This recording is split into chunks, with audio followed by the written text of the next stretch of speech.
बिस्मिल्लाहिर्रहमानिर्रहीम, सलाम अलैकुम। आप तमाम बच्चों का इस्तकबाल है आपके फेवरेट शो में जिसका नाम है जस्ट फॉर किड्स।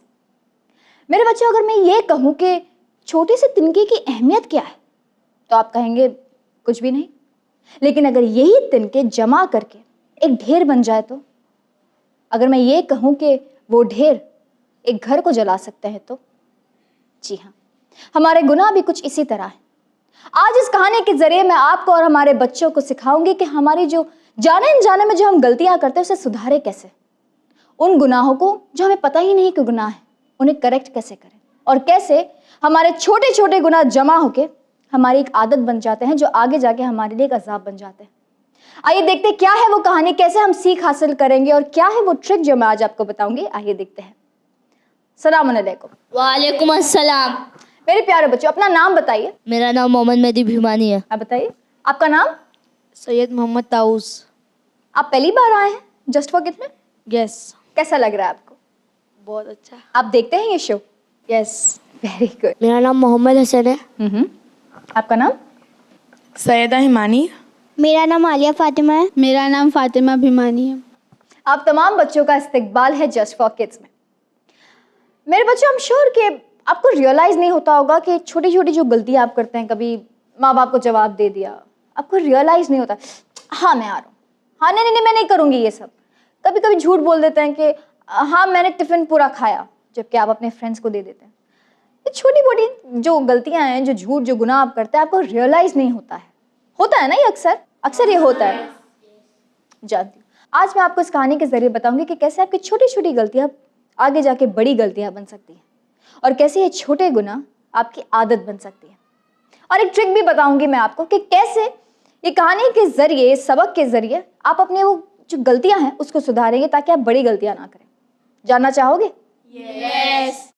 एक बार आपके और हमारे रसूल खुदा सल्लल्लाहु अलैहि वसल्लम अपनी सहाबियों के साथ ट्रैवल कर रहे थे। तो रात बहुत हो चुकी थी, सूरज ढल चुका था। रसूल खुदा सल्लल्लाहु अलैहि वसल्लम ने कहा कि हम यहाँ रुक जाते हैं, यहाँ पर रात गुजारेंगे, हमारी जो आगे की जो ट्रैवलिंग है वो कल सुबह जारी करेंगे। तो सबने कहा ठीक है। तो सब लोग ने अपने अपने खैमे लगाए और सबको लगी थी भूख। तो रसूल खुदा सल्लल्लाहु अलैहि वसल्लम ने कहा कि एक काम करो, जाके लकड़ियाँ ढूंढो। तो जो सब सहाबी थे वो हैरान हो गए, एक दूसरे को देखने लगे कि लकड़ियाँ यहाँ डेजर्ट में, बियाबान है, यहाँ पर कुछ नहीं है, झाड़ वगैरह कुछ भी नहीं है यहाँ लकड़ियाँ कहाँ मिलेंगी। तो रसूल खुदा सल्लल्लाहु अलैहि वसल्लम ने कहा कि कोशिश तो करो, जाओ छोटे छोटे जो तिनके भी मिलेंगे तुमको लकड़ियों के वो भी लेकर आओ, जाओ ढूंढने की कोशिश करो क्योंकि आग जलाना है, खाना पकाना है। सबने कहा ठीक है। तो सब जगह जगह फैल गए और सब लोगों ने छोटे छोटे तिनके जो मिल रहे थे, लकड़ियों के टुकड़े एकदम छोटे छोटे से, वो जाके लोगों ने ढूंढे और सबने कहा कि देखिए मुझे इतनी मिली है, मेरे पास इतनी जमा हुई। तो जब सब लोग ने एक जगह कलेक्ट की जब वो लकड़ियों के तिनके, तो वो एक ढेर बन गया, एकदम लकड़ियों का ढेर, इतना ढेर कि आग आसानी से जल जाएगी। तो सब हैरान हो गए कि कैसे हम लोग सब अलग अलग लकड़ियां ढूंढने लगे और कैसे छोटे छोटे तिनके से इतना बड़ा ढेर बन गया जहां हमको लगा था कि कहीं भी लकड़ियां नहीं मिलेगी। सब हैरान हो गए।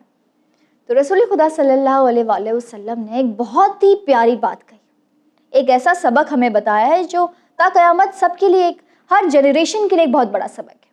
उन्होंने कहा कि ये तिनके देख रहे हो तुम, हमारे गुनाह भी इस तिनके की तरह है। ये जो छोटे छोटे तिनके जमा होके जो लकड़ियों का ढेर बन गए हैं, हमारे गुनाह भी बिल्कुल इसी तरह है। हमारे गुनाह भी जो हमें लगता है छोटे से गुनाह है, अरे छोटा सा झूठ है, वो जमा हो के एक बड़ा ढेर बन सकता है। जब क़यामत के दिन हम अल्लाह सुब्हानहू व तआला के सामने जाएंगे तो जो छोटी गलतियां हमको तब लग रही थी वो छोटी छोटी बन के एक बहुत बड़ा पहाड़ बन जाएंगे और आपको पता भी नहीं चलेगा। अब आप बताओ कि आपने इस कहानी से क्या सीखा? आप बताइए। हमें लगता है कि हमारे गुनाह बहुत छोटे छोटे रहते हैं लेकिन फिर बाद में बहुत ज़्यादा हो जाते हैं। बिल्कुल, जैसे कि रसूल खुदा सल्लल्लाहु अलैहि वसल्लम ने हमें बहुत ही खूबसूरत सा एग्जाम्पल दिया है कि कैसे एक छोटी छोटी लकड़ियां जो सब जमा कर रहे थे वो एक ढेर बन गया, किसी को पता भी नहीं चला। उसी तरह हमारे जो छोटी गलतियां हैं, जो झूठ है, कभी अक्सर मैंने देखा है बच्चों को बोलते हुए छोटे से झूठ बोल देते हैं। वो लोग को लगता है कि ठीक है छोटा सा झूठ है, पता भी नहीं चलेगा, थोड़ी ना हम किसी का खून कर रहे हैं। नहीं, वो छोटे से गुनाह मेरे बच्चों, इट्स वेरी सीरियस, आगे जाके आपकी आदत बन जाते हैं। तो आप छोटे से झूठ से शुरू करते हैं, फिर जैसे ही आप बड़े होते हैं फिर झूठ भी बड़े होने लगते हैं, फिर आप बहुत बड़े झूठ बोलना शुरू कर देते हैं और फिर आपकी वो आदत बन जाती, फितरत बन जाती। वो मत कीजिए। इसलिए मैं अभी से आपको करेक्ट कर रही हूँ, ताकि आप अभी से अगर आप अपने आप को करेक्ट करेंगे तो आगे जाके आप ये गलतियाँ नहीं करेंगे। झूठ हो गया या छोटी सी गलती है, जैसे कि मम्मी डैडी को जवाब दे दिया आपने, आपको लगता है कि कुछ नहीं, थोड़ी ना गुनाह है, वो आपको पता भी नहीं चलता जाने अनजाने में, लेकिन वो आगे जाके आपकी आदत बन जाती है और बहुत बड़े गुनाह बन जाता है। और कोई आप बताइए। हमें अपनी गलतियों को अकाउंट करना चाहिए। परफेक्ट। हमें अक्सर अपनी गलतियों का अकाउंट रखना चाहिए। अगर हम कुछ गुनाह कर रहे हैं, मैं जानती हूँ कि जाने अनजाने में आपसे हो जाता है, कोई जानबूझ के गुनाह या झूठ नहीं बोलता, लेकिन अगर आपको पता है, इंटरनली आपको गिल्ट हो रहा है, गिल्टी कॉन्शियस हो रहा है अगर आप विद इन, तो आप अकाउंट रखिए कि हाँ इस बार मैंने झूठ बोल दिया हूँ, मुझसे गलती हो गई, जाके फौरन आप कन्फेस कीजिए जिससे आपने झूठ कहा है। इससे आपका जो गुनाह है वो धुल जाएगा और आपको आदत हो जाएगी कि अगली बार मैं ये गुनाह नहीं करूँगा। You should be accountable for your sins, for your faults. अगर आपने कोई गलती कही है तो जाके माफ़ी मांगिए, और आपने गुनाह किया है तो फ़ौरन उसको रेक्टिफाई कीजिए। अगर आप अभी से ये करेंगे मेरे बच्चों, आपका किरदार और बेटर होगा, खुद अंदर एक कॉन्फिडेंट महसूस करेंगे, खुशी महसूस करेंगे। वही अगर आप झूठ बोलते जाएंगे, गुनाह करते जाएंगे, तो अंदर ही अंदर वो आपका एक पर्सनैलिटी बन जाएगी और लोग आपको उस पर्सनैलिटी से जानने लगे, जो अच्छा नहीं होगा।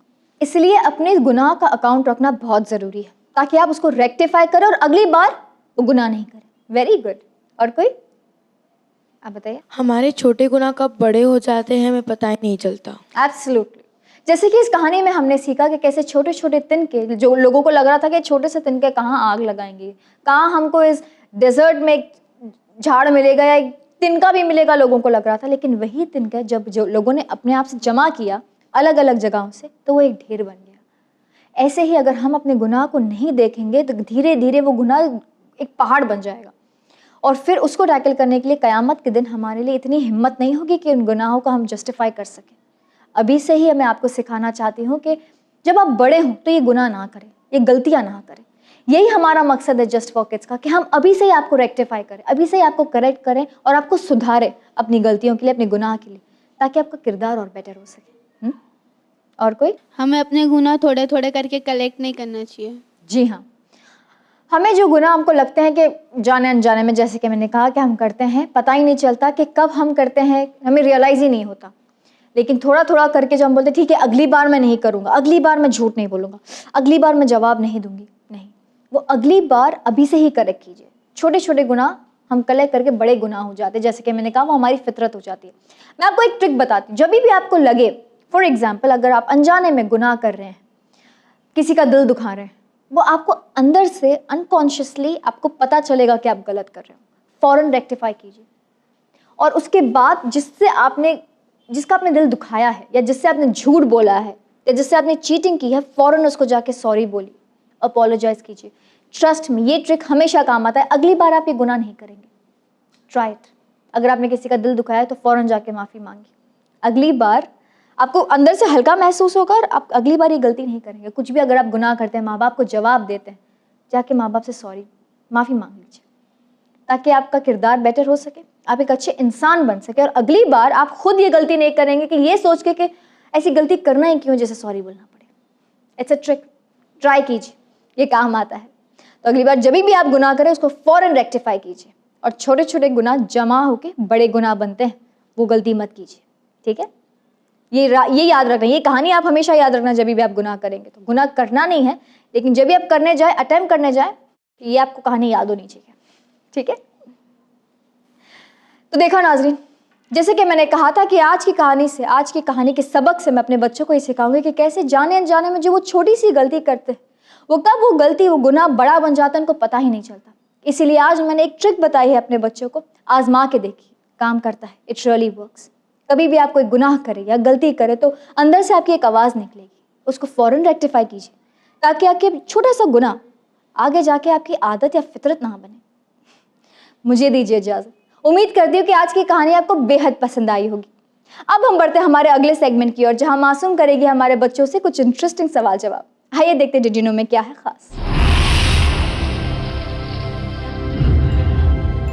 बिस्मिल्लाहिर्रहमानिर्रहीम। डियर व्यूअर्स, अस्सलाम वालेकुम। आप सभी का इस्तकबाल है हमारे सेगमेंट डिड यू नो में, जहाँ पर हमारे पास दो टीम मौजूद है जिनसे हम सवाल जवाब करेंगे, दीनी और दुनियावी। तो आइए देखते हैं कि हमारे बच्चे कितने तैयार हैं हमारे सवालों का जवाब देने के लिए। So kids, are you all ready? Yes. हम पहले इस्लामिक सवाल करेंगे and we will start with girls. Girls, आपके लिए हमारा पहला सवाल है, आपको हमें बताना है वो कौन सा सूरा है जो 2 नबी 2 पैगंबर के नाम पर ख़त्म होता है? आप जानती हैं आलिया, बताइए। सूर्य आला। सूर्य आला, आर यू श्योर?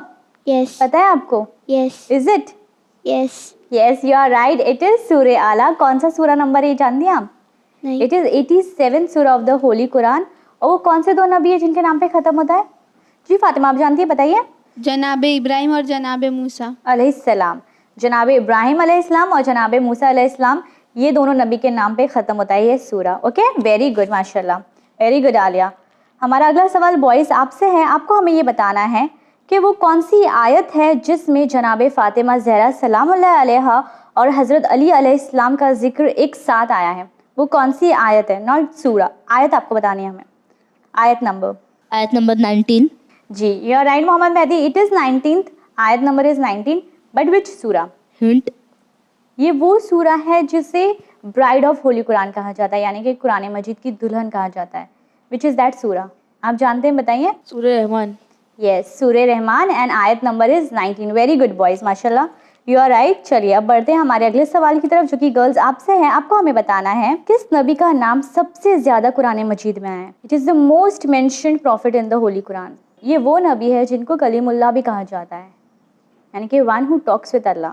कौन से नबी हैं? बहुत फेमस, बहुत सारी स्टोरीज़ हमने सुनी हैं प्रॉफिट की। जी बताइए सैयदा। जनाब मूसा अलैहिस्सलाम। Very good, it is right answer, जनाब मूसा अलैहिस्सलाम। And how many time it is mentioned, his name is mentioned in the Holi Quran, you know? किसी को ये जानता है कितनी दफ़ा नाम आया है? It is 136 times. ओके, चलिए, जिस तरह से गर्ल्स ने हमें बताया है which is the most mentioned profit in the Holi Quran, आपको हमें बताना है कि सबसे कम किस नबी का नाम आया है या जिक्र हुआ है सबसे कम? हज़रत उज़ैर अलैहिस्सलाम। वेरी गुड, हज़रत उज़ैर अलैहिस्सलाम, और इनका जो नाम है वो सिर्फ एक बार आया है। Okay, very good Mohammad Hasan. हमारा अगला सवाल गर्ल्स आपसे है। आपको हमें बताना है खलीफतुल्लाह किस नबी का लक़ब है? जैसे आपको बताया कि हज़रत मूसा अलैहिस्सलाम का लक़ब जो था वो कलीमुल्लाह था, कलीमुल्लाह के नाम से हम जानते हैं हज़रत मूसा अलैहिस्सलाम को। तो उसी तरह आपको हमें ये बताना है कि खलीफतुल्लाह किस नबी का लक़ब है? हज़रत आदम अलैहिस्सलाम। जी, हज़रत आदम अलैहिस्सलाम, और सूरह बकरा की आयत नंबर 30 में भी है इन्नी जाइलुन फिल अर्ज़ खलीफा। ठीक है, चलिए now my last question Islamic का बॉयज़ आपसे है। आप हमें बताइए अबुल अंबिया किस नबी का लक़ब है? जी बताइए मोहम्मद मेहदी। हज़रत इब्राहिम अलैहिस्सलाम। हज़रत इब्राहिम अलैहिस्सलाम, वेरी गुड। हु वाज हज़रत इब्राहिम अलैहिस्सलाम? जी मोहम्मद हसन बताइए। He built the holy Kaaba. Yes, he build the holy Kaaba along with which prophet? Mohammad Taus बताइए। प्रॉफिट इस्माइल अलैहिस्सलाम। यस, प्रॉफिट इस्माइल अलैहिस्सलाम। और क्या रिलेशन था दोनों प्रॉफिट के दरमियान? प्रॉफिट इब्राहिम अलैहिस्सलाम was the father of prophet इस्माइल अलैहिस्सलाम। वेरी गुड, माशाल्लाह, आपने इस्लामिक सवालों के जो हमारे जवाब हैं वो दे दिए हैं। अब हम बढ़ेंगे हमारे जनरल नॉलेज क्वेश्चन की तरफ, and we will start with boys. हमारा पहला जनरल नॉलेज क्वेश्चन सवाल है बॉयज़ आपसे। आप हमें बताइए more than 86% of India's rhinos live in which national park? ये जो नेशनल पार्क है वो इंडिया की स्टेट आसाम में है। जी मोहम्मद मेहदी, आप जानते हैं, बताइए। Kaziranga. You are right Mohammad Mehdi, it is Kaziranga, it is in the state of Assam. और ये जो वाइल्ड लाइफ कंजर्वेशन है ये यूनेस्को वर्ल्ड हेरिटेज साइट भी है। यहाँ पर आपको बर्ड्स भी मिलेंगी, इनफैक्ट जो वाइल्ड लाइफ है वो आप यहाँ पर देख सकते हैं। और राइनोज़, इंडियाज़ 86% राइनोज़ जो हैं वो यहाँ पर देखने को मिलते हैं। Very good Mohammad Mehdi. Now my next question girls आपसे है। आपको हमें ये बताना है कि when the Indian government launched the E passport scheme who received the first copy? यानी कि इंडियन गवर्नमेंट ने जब E passport scheme, online passport scheme जब वो की थी, तो सबसे पहली कॉपी जो थी वो किसे मिली थी? She is the former president of India and she is a lady. जी बताइए, आप जानती हैं, बताइए। Pratibha Patil. Yes, you are right Syeda, it is Pratibha Patil, जिन्हें ई कॉपी मिली थी पासपोर्ट की। फर्स्ट ई कॉपी जो मिली थी वो प्रतिभा पाटिल को मिली थी। She was the current president वो टाइम पे। It was launched in 2008। Okay, very good Sayyada. Now my next question is for boys. Boys, आपको हमें बताना है in 1947 the Redcliffe Line became the border between India and which country? In 1947. Pakistan. Yes, you are right. In 1947 the Redcliffe Line, Redcliffe was the name of a person, और उनके नाम पे ये line dedicate की गई थी। और आप लोग जानते हैं जो इंडिया और पाकिस्तान का जो पार्टीशन हुआ था, आज तक हिस्ट्री में it is known as the mass migration. Okay, yes. Okay, now my next question is for girls. Girls, आपको हमें बताना है what is the capital of Scotland? Edinburgh. You are right Fatima, it is Edinburgh. Scotland जो country है, it is very beautiful and it is known as land of mountains, और इसकी जो capital city है वो है एडिनबर्ग, जैसे कि फातिमा आपने बताया, very good. Now my next question is for boys. Boys, आपको हमें बताना है what is the currency of Afghanistan. Afghanistan जो कंट्री है उसकी करेंसी क्या है, जो कैपिटल सिटी क्या है अफगानिस्तान की, कोई जानता है? Kabul. Yes, it is Kabul. लेकिन आपको हमें बताना है कि करेंसी क्या है अफगानिस्तान की। मोहम्मद हसन, आप बता सकते हैं? जी बताइए। अफगानी। Yes, currency is Afghani and the capital city is Kabul. Very good. Now my next question is, girls, मैं आपको एक spelling दूंगी. It is the name of a country. आपको spell करके हमें बताना है, ठीक है? For you, the country is Philippines. PHILIPPINES। Very good. The spelling of Philippines is right. Boys, आपके लिए country है Morocco. MOROCCO। Morocco. The spelling of Morocco is right. Very good.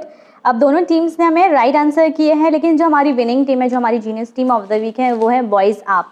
Thank you. You are most welcome. नाज़रीन, ये था हमारा segment did you know. आइए अब बढ़ते हैं हमारे थर्ड इंटरेस्टिंग सेगमेंट की और देखते हैं क्या है खास हमारे बच्चों के लिए हमारे तीसरे सेगमेंट अमेजिंग फैक्ट्स में। बिस्मिल्लाहिर्रहमानिर्रहीम। डियर व्यूअर्स, सलामुन अलैकुम। आप तमाम का इस्तकबाल है हमारे सेगमेंट अमेजिंग फैक्ट्स में। सबसे पहले आज हमारे सेगमेंट में हम बच्चों के साथ एक ऐसी कंट्री के फैक्ट शेयर करने जा रहे हैं जिस कंट्री को द लैंड ऑफ मिडनाइट सन का टाइटल मिला है, जो अपनी खूबसूरती के लिए जानी जाती है। हम बात कर रहे हैं कंट्री नॉर्वे की। सो किड्स, सलामुन अलैकुम। वालेकुम अस्सलाम। आज हम आपसे फैक्ट शेयर करने जा रहे हैं कंट्री नॉर्वे के बारे में।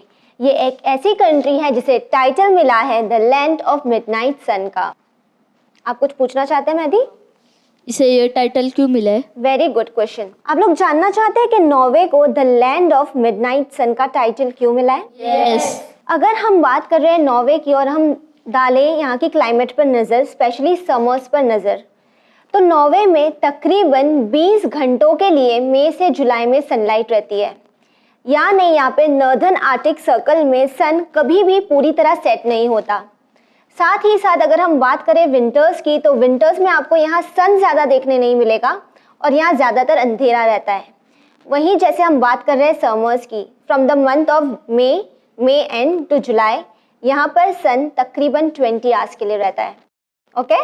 यस। अच्छा किड्स, आप हमें ये बताएं, क्या आप जानते हैं कि नॉर्वे का कैपिटल क्या है? ओस्लो। ओस्लो। ओस्लो के अलावा यहाँ की फेमस सिटीज़ है बर्जिन और स्टावेंगर्स। इंडिया में हम पॉपुलेशन की बात करें तो इंडिया का पॉपुलेशन काफ़ी ज़्यादा है, राइट? यस। लेकिन अगर हम बात करें नॉर्वे के पॉपुलेशन की, तो यहाँ का पॉपुलेशन तकरीबन 5 मिलियन का है। It's not a populated country. Yes, it's not a populated country. अगर हम यहाँ की वाइल्ड लाइफ पर नज़र डालें तो व्हाट डू यू थिंक, यहाँ पे कौन से एनिमल्स आमतौर पर देखने मिलते होंगे? आप जानती हैं? आलिया बताएं। पोलार बेर, पोलार बेर। व्हाई? बिकॉज उधर बहुत ठंडी होती है। बिल्कुल ठीक आलिया, यू आर राइट। यहाँ का क्लाइमेट जो है वो काफ़ी ज़्यादा ठंडा होता है और इसीलिए यहाँ पे आपको पोलार बेर देखने मिलेंगे। इसके अलावा और कौन से एनिमल्स हैं जो हम स्पॉट कर सकते हैं नॉर्वे में? आप बताएं सैयदा। रेनडियर। Reindeer, good. अगर यहाँ पर ज़्यादा ठंडी है तो यहाँ पर आर्टिक एनिमल भी देखने मिलते हैं। बिल्कुल ठीक। यहाँ का क्लाइमेट जैसे कि ठंडा है, साथ ही साथ ये आर्टिक ओशन के करीब है, तो यहाँ पर आपको आर्टिक एनिमल्स ज़्यादा देखने मिलते हैं। आर्टिक एनिमल्स जैसे कि आर्टिक फॉक्स, वोल्वरेंस और साथ ही साथ आप यहाँ पे पफिंग बर्ड भी देख सकते हैं। किड्स, क्या आप जानते हैं कि नॉर्वे अपनी बॉर्डर्स कौन सी कंट्री के साथ शेयर करते हैं? आप जानते हैं, वेरी गुड। आप बताएं Mohammad Taus. Russia. Russia, very good. Finland. Finland, right. Norway अपनी बॉर्डर्स रशिया, फिनलैंड और स्वीडन के साथ शेयर करती है। साथ ही साथ यहाँ का जो क्लाइमेट है, जैसे कि आप तमाम जानते हैं, काफ़ी ठंडा होता है, इसीलिए टूरिस्ट यहाँ पर आना पसंद भी करते हैं। ओके? यस। जैसे कि हमने कहा, टूरिस्ट यहाँ पर आना काफ़ी ज़्यादा पसंद करते हैं। उसकी सबसे बड़ी एक वजह ये भी है कि दुनिया का सबसे बड़ा रोड टनल आपको नॉर्वे में देखने मिलेगा, जो कि तकरीबन 25 किलोमीटर लंबा है और जो टूरिस्ट को काफ़ी ज़्यादा अट्रैक्ट भी करता है। वाओ। जैसे कि हमने कहा, यहाँ का जो क्लाइमेट है वो काफ़ी ज़्यादा ठंडा है और साथ ही साथ विंटर्स में यहाँ पे जो माउंटेन्स वगैरह ये आपको पूरी तरह स्नो क्लैड दिखेंगे, यानी यहाँ पे स्नोफॉल भी होता है। इसीलिए यहाँ के जो लोग हैं वो स्पोर्ट्स में स्काइंग करना काफ़ी पसंद करते हैं और इसीलिए इन लोगों को एक टाइटल भी दिया गया है जो है कि नॉर्वेगियंस आर बॉर्न विद स्काईज, यानी कि ये लोग स्नो स्काइंग करने के माहिर होते हैं। वाओ। अच्छा किड्स, इसके अलावा बॉयज आप हमें ये बताएं आप कौन सा स्पोर्ट खेलना पसंद करते हैं? बताएं हसन। फुटबॉल। फुटबॉल। और फुटबॉल को और क्या कहा जाता है? सॉकर। सॉकर। क्या आप जानते हैं कि नॉर्वे के जो लोग हैं ये भी सॉकर खेलना काफ़ी पसंद करते हैं और साथ ही साथ विंटर ओलंपिक्स में इन्हें सबसे ज़्यादा मेडल्स मिले हैं when it comes to football. That's great. Yes it is. यहाँ के लोग स्पोर्ट्स में और ख़ास करके सॉकर में काफ़ी ज़्यादा माहिर हैं। सो किड्स, ये तमाम फैक्ट्स आपको याद रहेंगे? यस। नाज़रीन, हम उम्मीद करते हैं कि घर बैठे बच्चों की भी नॉलेज में काफ़ी ज़्यादा इजाफा हुआ होगा। अगर आप चाहते हैं कि आपके बच्चे बने हमारे प्रोग्राम का हिस्सा तो आप स्क्रीन में दी गई डिटेल्स पर राब्ता कायम कर सकते हैं। इसी के साथ आपकी राय, आपके फीडबैक्स हमारे लिए काफ़ी अहम हैं। आप इन्हें लिख भेज सकते हैं winislam@gmail.com पर। इसी के साथ टीम जस्ट फॉर किड्स को दीजिए इजाज़त, पर बने रहिए चैनल विन के साथ। पैगाम इंसानियत। शुक्रिया।